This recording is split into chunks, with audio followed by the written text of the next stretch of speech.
All right, everyone, welcome into an NBA DFS video. Going to be breaking down the 5-game slate here that we have on Tuesday. Let's go in and get into it.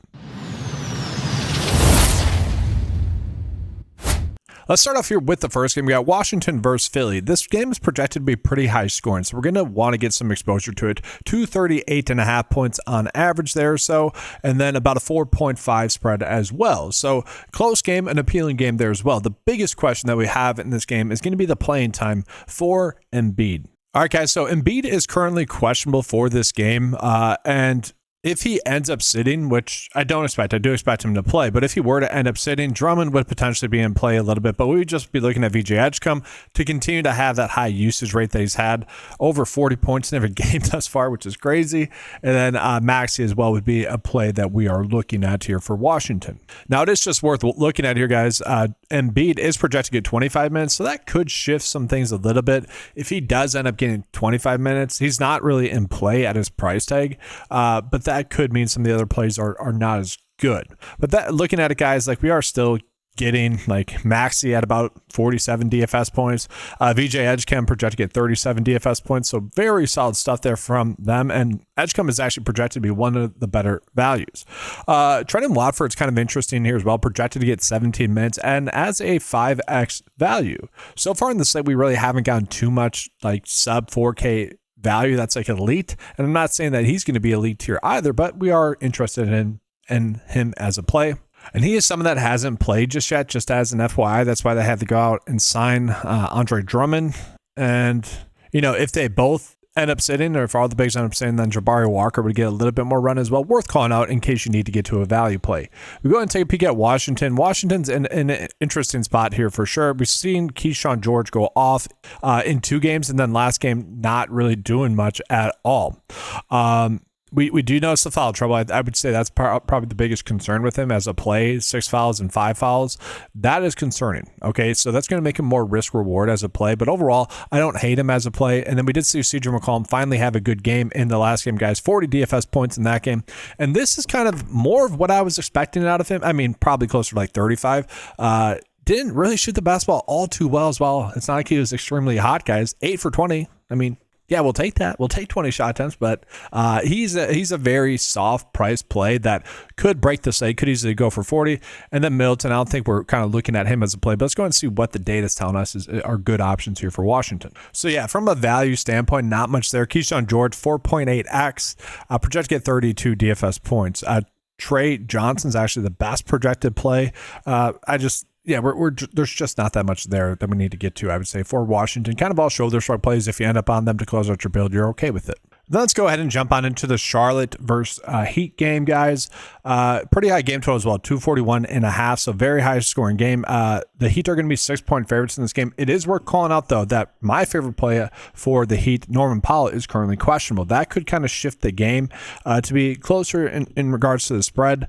And then we'd be looking at Davion Mitchell and Andrew Wiggins to become better plays if Powell were to end up sitting. So I just want to start with calling out the value here. Ware and Bam are both projected as pretty good values on the slate. I do really like the idea of getting to Norman Powell, though, guys. Projected to get 34 DFS points in this game. I would say that number is a little bit too low just with the amount of usage that he has had thus far this season. And again, it is a high scoring game.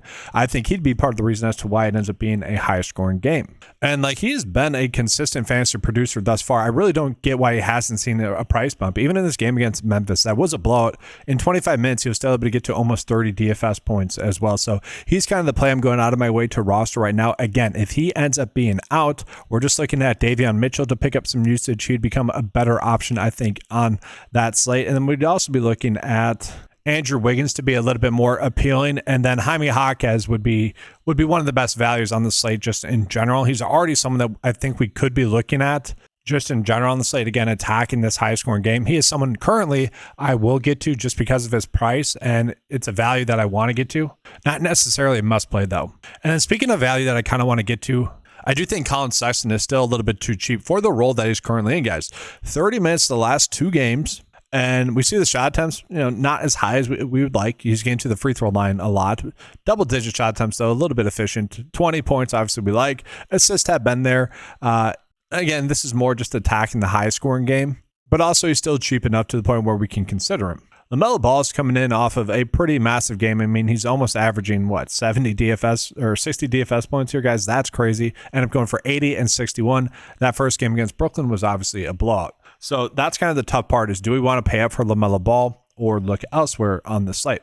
We go ahead and take a peek here at LaMelo Ball. Is projected to get about 48 DFS points, so not terrible. Colin Sexton, guys, projected to get 30 DFS points, so at that price tag, does end up looking like one of the better values on the slate. So that's kind of why I'm putting him in the build for now. And then, guys, let's go ahead and get into the Bucks versus the Knicks.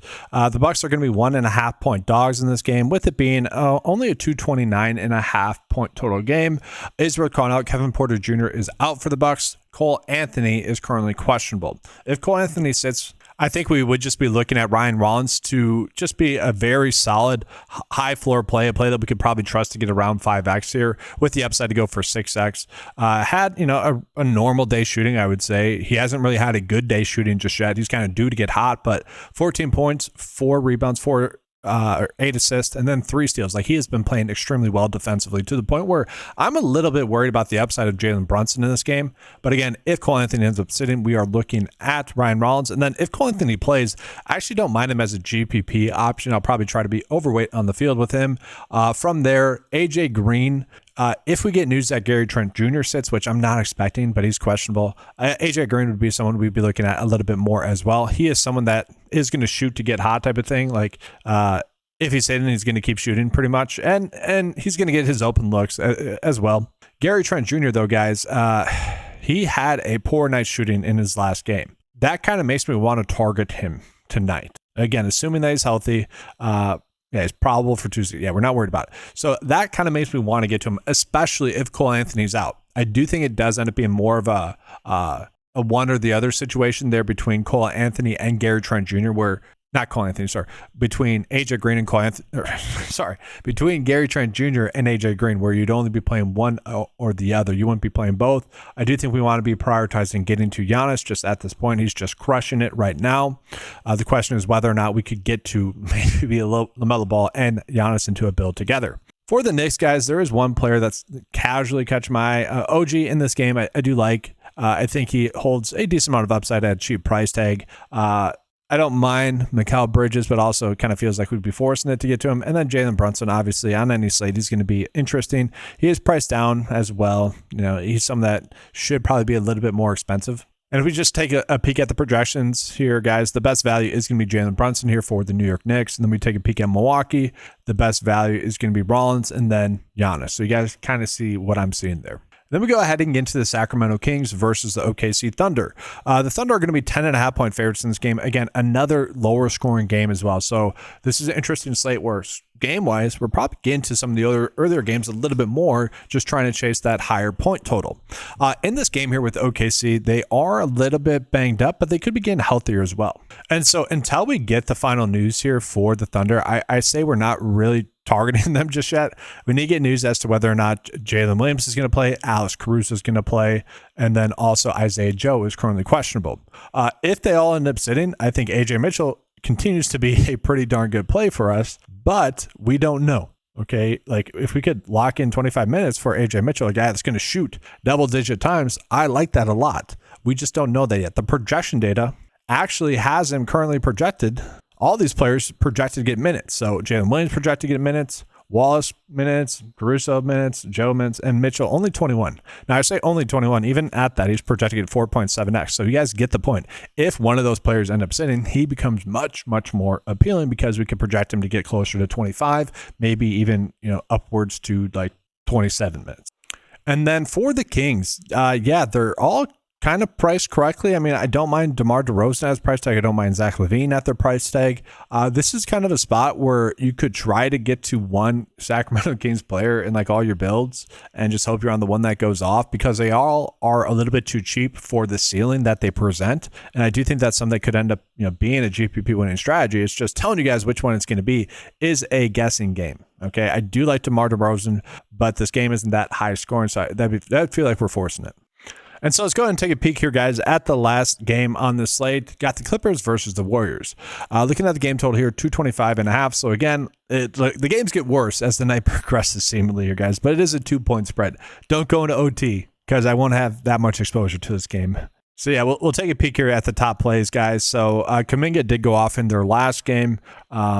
I'm fine with it. I'm fine with the top 4 plays that are popping up here. Again, they're kind of more the shoulder shrug plays. If you end up on them to close out your build, that's my approach with it. And then looking at the Clippers, we have 3 players that are projected to get to 5x. So a little bit more appealing for them as a whole. We say Kawhi Leonard, 33 minutes.